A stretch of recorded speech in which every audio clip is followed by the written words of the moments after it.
Un point sur l'évolution du CAC maintenant dans notre rubrique Chrono CAC comme chaque jour. Aujourd'hui avec Antoine Quesada, trader, formateur et coach. Bonjour Antoine. Bonjour Éléonore. Alors le bilan de cette semaine est assez négatif pour le CAC. Est-ce que ce vendredi pourrait changer quoi que ce soit ?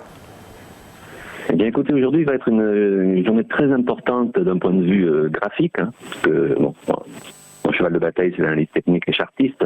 Donc si vous regardez le graphique que je vous ai envoyé déjà depuis plusieurs semaines, qui est une figure en triangle, c'est un segment, les deux segments bleus que vous avez sur l'écran, qui matérialisaient une zone d'indécision. Et vendredi dernier, on était carrément posé sur ce support en quelque sorte en bleu, qui matérialisait la base, la partie basse de ce triangle. Eh bien, on a fini par casser par le bas. Bon, ça, tout le monde l'a vu, effectivement, parce qu'un triangle d'indécision, les deux choses étaient possibles. Soit on cassait par le haut et la hausse allait se poursuivre avec un certain potentiel, soit on cassait par le bas, ce qui montre un signe de faiblesse, évidemment, des marchés. Et c'est donc ce qui s'est passé. Alors, que s'est-il passé? Donc, on a cassé ce triangle par le bas.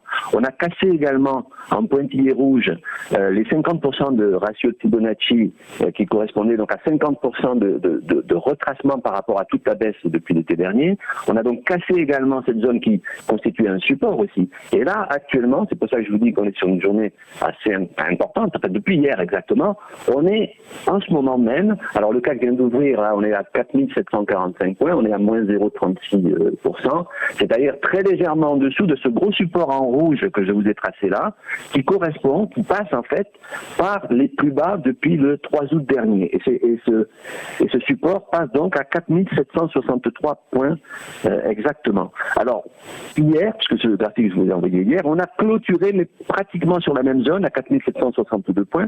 C'est dire à quel point cette zone est importante.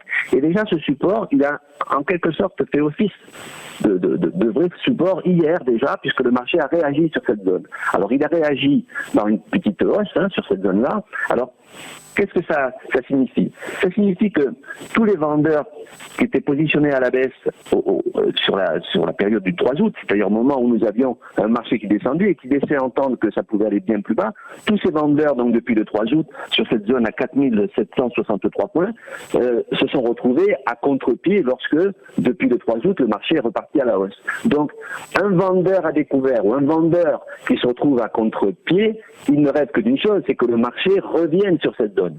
Et en revenant sur cette zone, il lui permet de récupérer l'argent qu'il était en train de perdre. Et c'est ce qui s'est passé hier. C'est pour ça que cette zone est très très importante.